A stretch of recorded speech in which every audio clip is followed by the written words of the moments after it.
My name is Pauline. I stand here in the once familiar living room of my childhood home, looking at the faces that used to be so dear to me, now filled with shock and disbelief. The air is thick, charged with a tension that's almost palpable. Gregory's face has lost all its color, and his mother's hand is tightly gripping the armrest of her chair. My adoptive parents sit there, looking broken and defeated.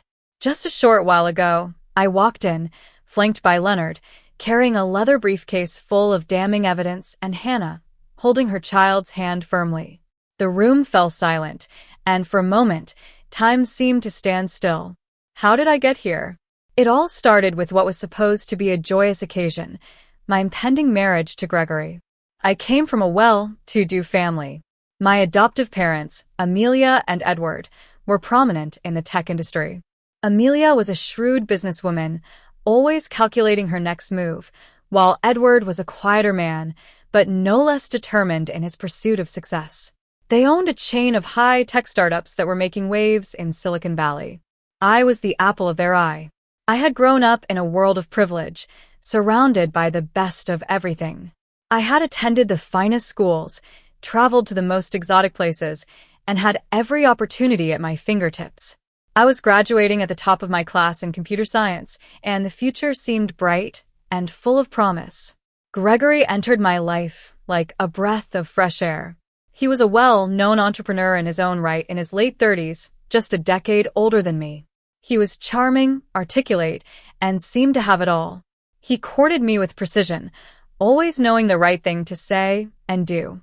Our engagement was a social event, celebrated with great fanfare. Everyone said we were a perfect match, and I believed them wholeheartedly. 3 nights before the wedding, a dinner was held at my family's mansion in Palo Alto. The house was an architectural marvel, with panoramic views of the city. Inside, it was decorated with the latest in modern technology and luxury furnishings. The dinner was filled with laughter and pleasant conversation. Gregory's parents, Vera and Henry, were warm and inviting. Vera kept reaching out to hold my hand, and Henry nodded approvingly as I spoke. As the evening wore on, I began to feel exhausted. The excitement of the upcoming wedding, combined with the attention, was taking its toll. I excused myself and went into a small, cozy sitting room adjacent to the dining area. I curled up on the couch, covered myself with a soft throw, and closed my eyes. At first, everything was peaceful. I could hear the faint murmur of conversation from the dining room, and it was oddly comforting. But then, I heard a change in the tone of the voices. Vera's voice became cold and business-like. The final draft of the agreement will be ready tomorrow. Once the marriage is registered, Gregory takes his seat on the board. The transfer of assets can proceed smoothly. I couldn't believe my ears. What transfer? My heart started pounding, and I strained to listen. Henry cleared his throat and asked about the liabilities. They'll be absorbed through the company's R&D fund, Vera replied without hesitation. My adoptive father, Edward, spoke next. The numbers are tight. This is our only way out for now, but it has to be fast. Vera assured him that I wouldn't question anything. She trusts you, and she believes in family unity. That's our advantage. My mother, Amelia, spoke in a voice I barely recognized. As agreed, you'll get what you're owed, but Gregory must play his part perfectly, no mistakes. I felt as if the world had turned upside down. I realized that my marriage was nothing more than a business deal, a way to save Gregory's family's failing company. And my parents knew about it from the start. I wanted to jump up, confront them, but fear held me back. I knew that if I revealed myself, the fragile illusion of my life would shatter completely. So, I pretended to sleep, my heart racing like a wild horse. Soon after, Gregory came in to check on me. He leaned over me, and I could smell his cologne. It used to be so comforting, but now it made me sick to my stomach. She's out, he said, and then I heard him and Vera talking a short distance away. I can't keep this up, Gregory said, his voice strained. The way she looks at me, talking about our future, it's killing me.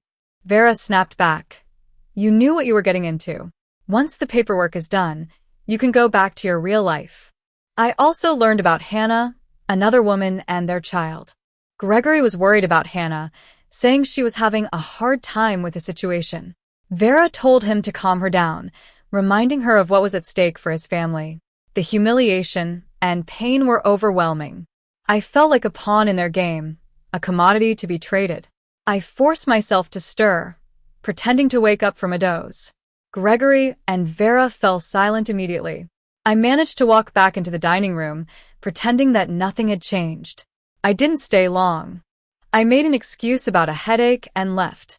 As I drove away, the reality of what I had learned started to sink in. The streets blurred as tears filled my eyes. I drove without a destination, my mind in a whirlwind of anger, betrayal, and sadness. I was so caught up in my thoughts that I didn't notice the sharp curve on the road until it was too late. The car skidded and I lost control. The last thing I remember was the sickening sound of metal hitting the guardrail and then nothing but darkness. I regained consciousness in the car, surrounded by the smell of deployed airbags and the sound of a man's voice. A tow truck driver named Ethan found me. He was a kind-hearted man with a gentle voice. He called the ambulance and waited with me until help arrived. At the hospital, when they asked me for my name, I hesitated. If I told them my real name, the nightmare would start all over again. So I said, Sarah Thompson. No one questioned it. Ethan offered to take me to his place for the night. His house was on the outskirts of a town, near a small animal rescue center started by his sister. It was a simple, modest place, but it felt like a safe haven. In the morning, I woke up to the sounds of animals and the voices of volunteers. I met a little boy named Noah at the rescue center. He was quiet and solemn, and he hadn't spoken since losing his mother. We worked side by side, grooming the animals in silence. There was no pretension here, just a sense of peace. One day, while I was at Ethan's house, I saw the news on TV. The headlines screamed that Pauline was missing a few days before her wedding.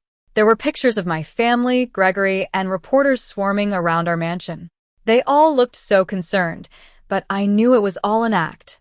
I knew I had to disappear completely. Ethan was hesitant when I proposed the idea of faking my death, but he also understood that it was my only chance. We drove to the place where I had the accident. Ethan cleaned the car to remove any trace of his presence, and I deliberately left my fingerprints all over the place. We pushed the car over the edge, and it crashed into the river below. By morning, the scene would suggest a tragic high-speed accident. I bought a burner phone and called Leonard, an old family friend who I knew I could trust. I told him everything. He understood the gravity of the situation and promised to help me.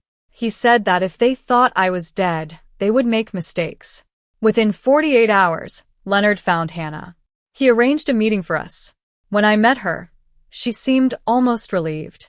She told me their story. They had met 5 years ago, and Gregory had promised her a life together.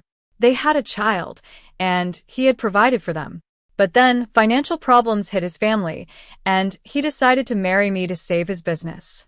Hannah had been recording their conversations as a form of protection.